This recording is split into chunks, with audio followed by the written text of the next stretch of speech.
All right, good morning, dear students. Once again, we have come up with one more standard problem that we will do using Norton's theorem. मतलब हमको एक question दिया हुआ है, हमको Norton's theorem से इसको सिंप्लीफाई करना है। तो इस क्वेश्चन को मैंने दोबारा से लिखा है कि भाई इक्विवेलेंट सर्किट बनाना है इस प्रॉब्लम का, और उसमें ए और बी के बीच में इस पूरे सर्किट को हमें रिप्लेस करना है। किन किन चीज़ों से रिप्लेस करना है? एक करंट सोर्स जिसको हम बोलते हैं नॉर्टन्स करंट सोर्स, या शॉर्ट सर्किट करंट जिसको कहते हैं, और पैरेलल में उसके क्या होना चाहिए? नॉर्टन रेजिस्टेंस होना चाहिए। ठीक है, अब मैंने क्या करा है, इस सर्किट को दोबारा से बना लिया है। ठीक है, I have redrawn this circuit and what I am going to do, I am going to calculate the value of I'm going to calculate the value of Norton's current. Okay, so what is Norton's current? Norton's current, I have studied that it is basically the short circuit current. Short circuit current की value निकालिए आप ए और B के बीच में, तो क्या होगा बताओ, कैसे सॉल्व कर सकते हैं? This is going to be the step one. और जो सॉल्यूशन है, जो आपकी इमेज है प्रॉब्लम की, जो सर्किट है उसको मैंने दोबारा से जूम इन कर दिया है। हम क्या निकालेंगे? आई एन की वैल्यू। अब बताओ कैसे होगा? okay. तो हम क्या करते हैं, इसको सबसे पहले शॉर्ट कर लेते हैं। So this is going to be I N. This is terminal A. This is terminal B. मैं इस आई एन की वैल्यू निकालना चाहता हूँ, तो बहुत सिंपल है। I N can be calculated either using nodal, either using mesh. ठीक है, किसी का भी यूज करके हम इसको निकाल सकते हैं। तो ये एक डिपेंडेंट करंट सोर्स दिया हुआ है। और एक चीज मैं भूल गया इसमें लिखना, देखो करंट जो है वो ऊपर भी लिखा, मैंने नहीं लिखा। ये करंट जो है वो ये वाली करंट है बेटा, आई एक्स। ठीक है, ये आई एक्स, ये आई एक्स।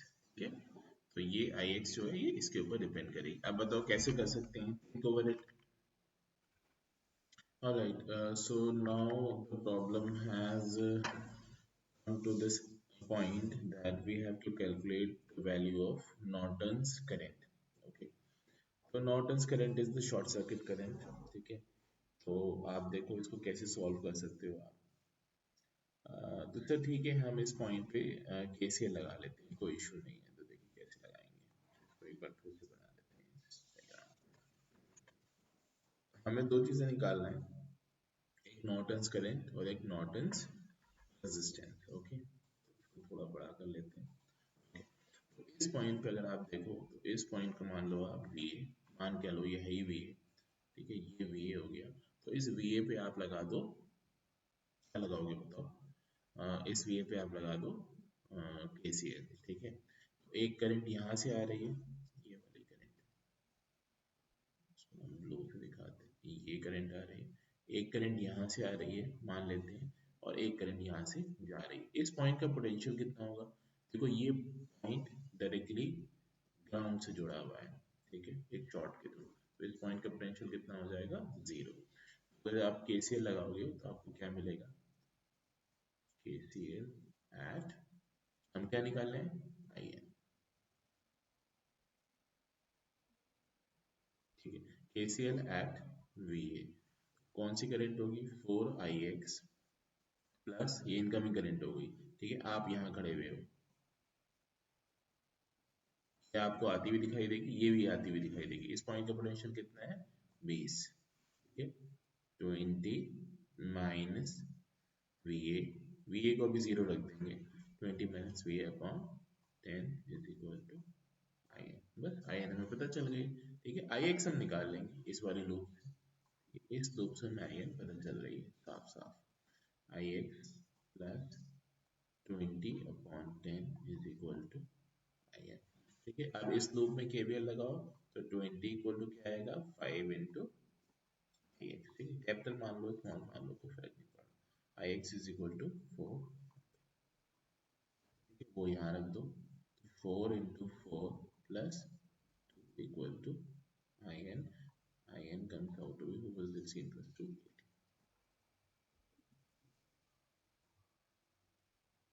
So sorry,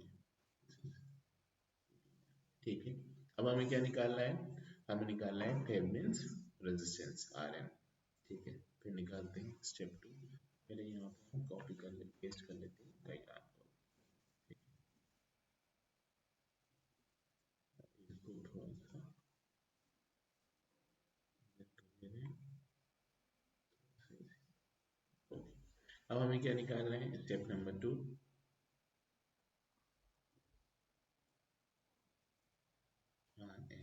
देखो आर एन निकालने के कई तरीके हैं। ठीक है, जो हमने पुराना वाला तरीका था वो भी अप्लाई कर सकते हैं, और एक और तरीका जो हमने अभी डेवलप करा, अभी सीखा, जो हमने नॉर्टन थ्योरम की डेफिनेशन सीखी, वो है कि हमने शॉर्ट सर्किट करंट निकाल ली। अब हम ओपन सर्किट वोल्टेज हमें पता चल जाए।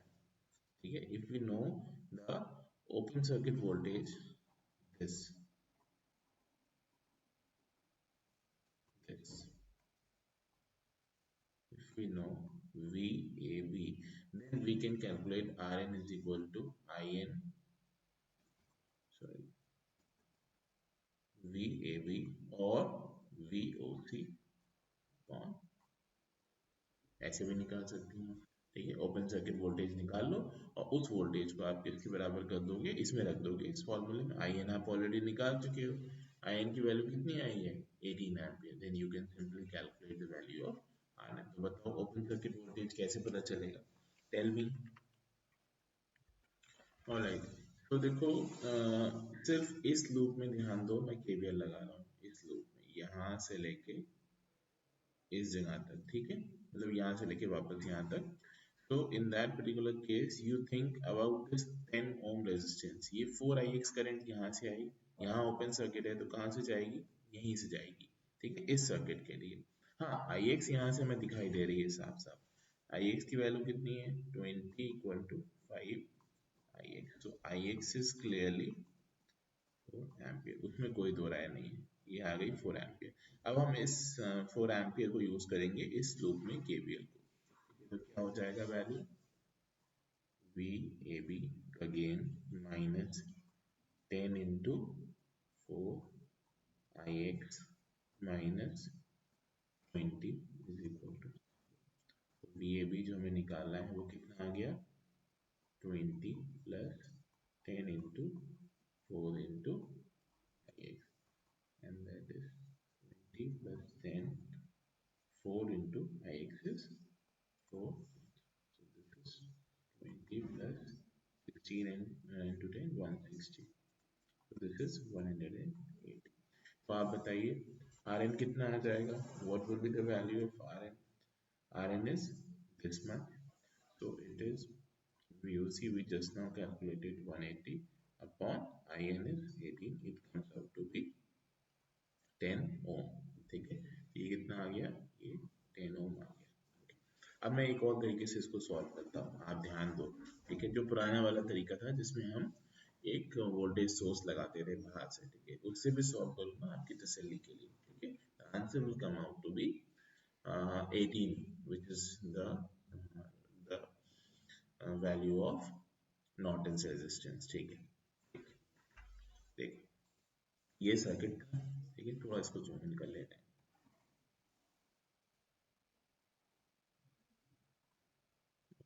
हम इसको ऑल्टरनेट कैलकुलेशन बोलते हैं, यहाँ लिखते हैं alternatively,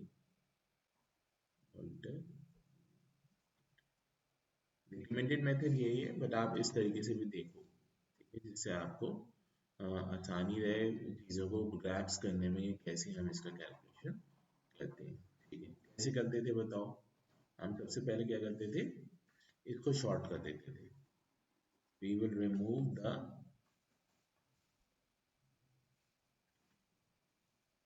we will deactivate the independent source, और यहाँ से ए और बी के बीच में हम क्या करते थे, एक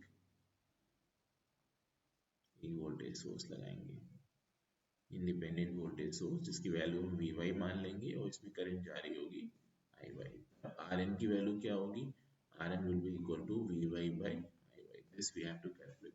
और हमें पहले से पता है कि आंसर इसका हमने जस्ट नाउ कैलकुलेट करा है, it must come out to be 10। हम सिर्फ वेरीफाई कर रहे हैं इस तरीके से। ठीक है, देखो क्या होगा, what is going to be the answer, think over this circuit.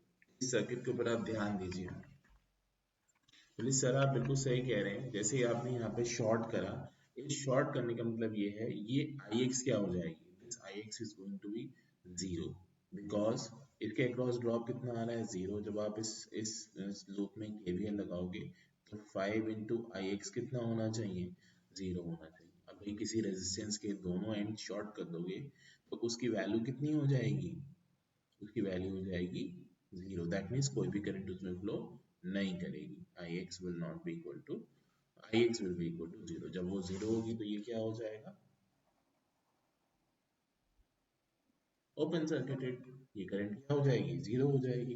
अब देखो अब हमें क्या निकालना है, हमें निकालना है इस वाले में केवीएल लगाना है, लगाओ, V Y is equal to 10 I Y, that means V Y upon I Y equal to क्या हो गया, यही आंसर था। ठीक है, एक और तरीके से इसको सॉल्व करते हैं, ठीक है, ध्यान दो, ये बना लिया सर्किट। अब हम क्या करेंगे, इसको सेम वो लगाएंगे, बट हम इसको थोड़ा सा डिफरेंटली ऑब्जर्व करेंगे, देखते हैं। Okay, see now I will calculate I N, but I will use the method of, I will use the method of mesh। इससे पहले जो मैंने आई एन निकाला है, आप देखो सबसे ऊपर जो स्टार्ट करा था मैंने प्रॉब्लम को, तो मैंने आई एन निकाला था यूजिंग नोडल या केसीएल। अब मैं केवीएल का यूज करूंगा, तो हमें आंसर तो ऑलरेडी पता है, answer we have calculated and it came out to be 18 ampere. But हम दोबारा से इसको वेरीफाई करेंगे यूजिंग मेश। तो बताओ कैसे होगा वेरिफिकेशन। देखो मेश में आप क्या करते थे, मेश रूल में आप करते थे करंट्स को लूप्स में आइडेंटिफाई करते थे और उसके बाद उसको सॉल्व करते थे मेश इक्वेशंस लगा के। यहाँ पे करंट्स ऑलरेडी गिवन है आपको बेटा, हम ज़्यादा इक्वेशंस को, ज़्यादा वेरिएबल्स को इंक्लूड नहीं करेंगे। तो हम क्या होगा, देखो ये वाली करंट इस लूप में आ रही है, ठीक है, इस ब्रांच में, तो इस लूप में जो वैल्यू हो गई आई है। तो इस मैश का ध्यान रखो, ये वाली मैश डेडिकेटेड ब्रांच नहीं है, ये वाली ब्रांच जो है ये भी डेडिकेटेड ब्रांच नहीं है, ये सब कंबाइंड ब्रांचेस है। ये वाली ब्रांच जो है इन दोनों लूप्स में है और ये वाली जो ब्रांच है वो इन दोनों लूप्स में है। सिर्फ ये आई एन जो है वो इस लूप में आ रही है, सिर्फ इस लूप में, ठीक है, only in this loop is I N flowing. और इस ब्रांच में क्या हो, इस लूप में क्या हो जाएगा, आई एक्स हो जाएगा, ठीक है, ये आई एक्स आ रही है और ऊपर इस तरफ कितनी करंट है, 4 आई एक्स, ठीक है। तो हम क्या करेंगे, पहले इसमें केवीएल लगा के आई एक्स की वैल्यू सॉल्व कर लो। तो 5 I X is equal to 20 and then I X will come out to be 4 ampere, ठीक है, ये समझ में आ गया। अब आप इस वाले में केवीएल लगाओ, बड़े वाले में, ठीक है, केवीएल इन लार्ज लूप, तो ये कितना हो जाएगा, 20 माइनस, इसमें कितनी करंट जाएगी, ये हो गई फॉरवर्ड, ये हो गई बैकवर्ड, ये हो गई forward, that will be I N minus 4 into I X, that is 4 is equal to, I hope I am clear about it. फिर से देखो, 4 इज इक्वल टू, ये 10 रह गया, आई एन आगे जा रही है, ठीक है, और पीछे क्या जा रही है, 4 आई एक्स, दैट इज दिस, ठीक है। अब यहाँ से आप आई एन की वैल्यू निकाल लो, 20 is equal to 10 in minus 16, so it comes out to be 2 is equal to in minus 16, so in comes out to be 18। Why I am doing this problem by different methods, to make you understand about the circuit very nicely। आप circuit को कैसे visualize कर रहे हो, that is very important। हर तरीके से, जितने भी तरीके से आप सॉल्व करोगे आपको आंसर सेम मिलेगा। So we have come up with the solution, IN has come out to be 18 ampere, 18 ampere, this is 18 ampere, and RN has come out to be 10 ohm। So this was all about this problem. Thank you so much and have a great evening. Please share, like and subscribe my channel, and you please stay blessed. Thank you so much and have a great evening.